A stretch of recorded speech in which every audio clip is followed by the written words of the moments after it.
কুমিল্লায় সূর্যমুখীর আবাদ বেড়েছে। গত বছরের তুলনায় জেলায় সূর্যমুখী চাষ বেড়েছে 1.5 গুণ। তেল জাতীয় অন্য ফসলের চেয়ে সূর্যমুখী চাষ অনেক সফলতা ও উৎপাদন খরচ কম। জেলার সদর দক্ষিণ উপজেলার চোয়ারা বাজার সংলগ্ন ডুমুরিয়া এলাকায় এক কৃষক তার 50% জমিতে সূর্যমুখী চাষ করেছেন। তিনি জানান 2 বার চারা রোপণের পর তৃতীয়বার সফলতা এসেছে। সূর্যমুখীর ভালো চাহিদা, সুন্দর, এটাতে ভালো প্রফিটও আছে, ব্যবসা ভালো। তুলার মধ্যে আবার লসও আছে।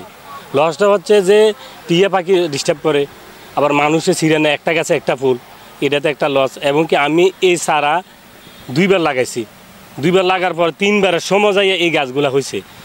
উপজেলার থেকে আমরা সহযোগিতা করছে সরকারিভাবে, দানাগুলো দিছে। আর শুধু দানাগুলো সরকারিভাবে আমি পাইছি, আর যা অর্থ ব্যয় করছি সব নিজের। এখনও লাভ লস বুঝতে পারতেছি না, কিন্তু এখন ফসল ওঠার পরে ফসল তো আলহামদুলিল্লাহ খুব ভালো। সূর্যমুখী ফুল দেখতে আসার দর্শনার্থীরা জানান ঘুরতে এসে বেশ আনন্দ লাগছে। টাইম দেখা এটা, যেহেতু আমার এটা বাড়ির রোড, আমি মাত্র বাড়ি থেকে আসছিলাম, আমি কয়েকবার দেখছি বাট দাঁড়ানো হয় নাই। আজকে একটু ফ্রি ছিলাম, ভাবলাম একটু দাঁড়িয়ে একটু দেখি ভিতরের জিনিসটা কেমন, কারণ সূর্যমুখী কখনো ফুল সামনে থেকে দেখা হয় না, আমার এলাকা তো কখনো করে না। জাস্ট আমার বাড়ির রোডের সাথেই দাঁড়ানো ছিল, যে জন্য আমি দাঁড়াইছি। পরিবেশ তো অনেক সুন্দর, এই সুন্দর আসলে সবুজের মাঝে হলুদের বিচরণ, এটা একটা আনন্দ ঘনবরণ।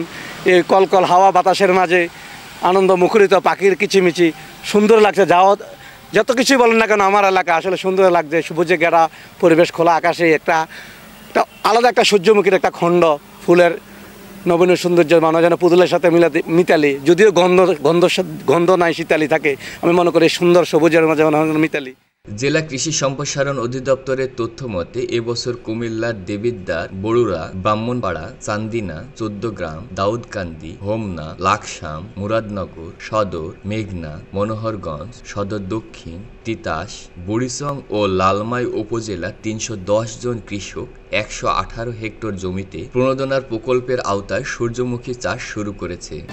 আমাদের এখানে সূর্যমুখীর আবাদ দিন দিন বাড়তেছে এবং কৃষকের খুব আগ্রহ এটার মধ্যে আছে। এটা আসলে বাংলাদেশে যে অ্যাভেলেবেল যে তেলগুলি আছে, ভোজ্য তেলগুলি আছে, আমরা যে তেলগুলি খাচ্ছি, এর মধ্যে আমার মতে সবচেয়ে ভালো এবং উন্নত মানের তেলটাই হচ্ছে সূর্যমুখী বীজের তেল।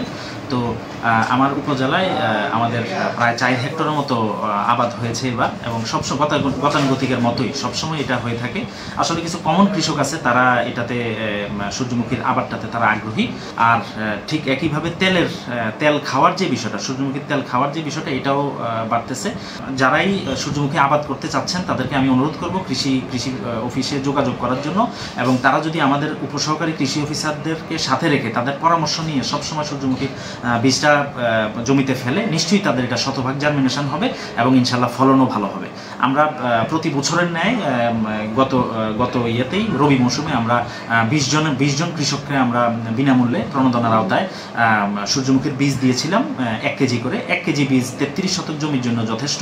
সাথে আমরা কিছু ডিএপি সার এবং এমওপি সার দিয়েছিলাম। এখানে কৃষক যদি সুন্দরভাবে এই ফসলটা আবাদ করে, তাহলে আমি মনে করি যে কৃষক খুবই লাভবান হবে এবং খুব ভালো একটা ফলনও তারা পাবে। সূর্যমুখী চাষ করলে তেল, খোল ও জ্বালানি পাওয়া যায়। প্রতি কেজি বীজ থেকে কমপক্ষে আধা লিটার তেল উৎপাদন সম্ভব। তরিকুল ইসলাম, দৃষ্টি 24।